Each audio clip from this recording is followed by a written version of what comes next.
बिलासपुर जिले की पुलिस विभाग द्वारा जिले के सभी पुलिस थानों की स्वच्छता की ओर विशेष ध्यान दिया जा रहा है ताकि क्षेत्र के सभी थाने स्वच्छ भारत के तहत स्वच्छता का प्रतीक बन सके।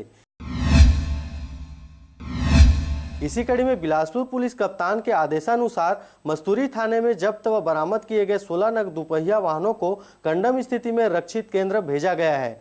रक्षित केंद्र भेजे गए वाहन लगभग 10 वर्ष पुराने थे जो थाना परिसर में रखे हुए थे। वहीं पुलिस द्वारा वाहनों को रक्षित केंद्र भेजने के पहले 15 फरवरी तक वैध कागजात दिखाकर वाहन ले जाने की सूचना जारी की गई थी। Bureau report RJ रमझाझर।